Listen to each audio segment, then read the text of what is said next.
ইব্রাহিম আলাইহিসসালামের ভাতিজার নাম হলো হযরত লূত আলাইহিসসালাম, আপন ভাতিজা। ইব্রাহিম আলাইহিসসালামের একজন ভাইয়ের নাম ছিল হারান। নাম কি? হারান। বলি সবাই, নাম কি? হারান। আর মুসা আলাইহিসসালামের ভাইয়ের নাম ছিল হারুন। কি? হারুন। মুসা আলাইহিসসালামের ভাইয়ের নাম হারুন, রয়ে রস্যকার। আর ইব্রাহিম আলাইহিসসালামের ভাইয়ের নাম হচ্ছে হারান, আকার দেওয়া আছে, রয়ে আকার। এটা মনে রাখবেন, সহজ পদ্ধতি। হযরত ইব্রাহিম আলাইহিসসালামের আপন ভাই হারানের আপন ছেলে হচ্ছে লূত আলাইহিসসালাম। তারা উভয়েই ইরাকে জন্মগ্রহণ করেছেন। কোথায়? ইরাকে জন্মগ্রহণ করেছেন। পরবর্তীতে আল্লাহ তাআলার ওহী যখন আসে, তখন ইব্রাহিম আলাইহিসসালাম চলে যান শামে, অর্থাৎ ফিলিস্তিনে। শাম বলতে এখন ফিলিস্তিন আর সিরিয়া বোঝায়। শামে চলে যান। আর লূত আলাইহিসসালামকে আল্লাহ তাআলা নির্দেশ দেন সাদুম অঞ্চলে। নাম কি? সাদুম। অনেকেই বলে সাদম, অনেকে বলে সডম।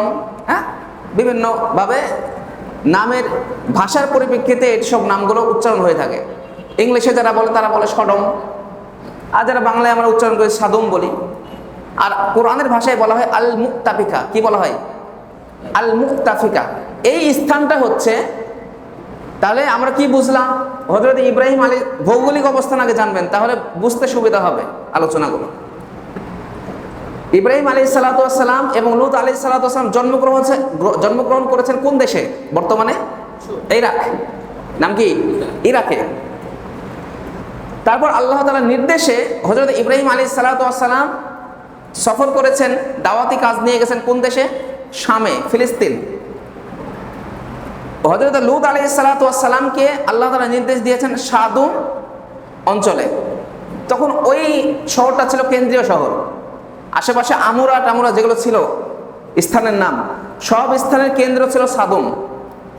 যেমন আমাদের ঢাকা, রাজশাহী, খুলনা, বরিশাল, হ্যাঁ, সবার কেন্দ্রীয় শহর কোনটা? ঢাকা। ঠিক সাদুম, এই অঞ্চলটাও কেন্দ্রীয় একটা শহর ছিল। এর ছোটখাটো কোনো শহর নয় যে লূত আলাইহিসসালামকে এমন একটা জায়গায় পাঠাইছে যেটা আমরা চিনি না বা ওটার কোনো মূল্য নাই, এমনটা না। লূত আলাইহিসসালাম, মনে রাখবেন, যতগুলো নবী এসেছেন দুনিয়াতে সবাইকে মেন পয়েন্টে আল্লাহ তাআলা নাজিল করেছেন, তাদেরকে পাঠিয়েছেন। এজন্য লূত আলাইহিসসালামকে সাদুম অঞ্চলে পাঠিয়েছেন। সাদুম অঞ্চলটা কোথায়? ফিলিস্তিন এবং জর্ডান।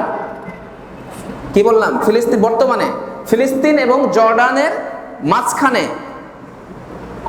বর্তমানে এখন রয়েছে ডেড সি, কি? মৃত সাগর। এই মৃত সাগরটাই মূলত সাদুম অঞ্চল ছিল। ভৌগোলিক অবস্থান কি বুঝেছি আমরা? ফিলিস্তিন এবং জর্ডানের মাঝখানে ওই অঞ্চলের নাম কি ছিল? সাদুম অথবা সডম। এটাকে কোরআনের ভাষায় বলা হয় আল মুক্তাফিকা।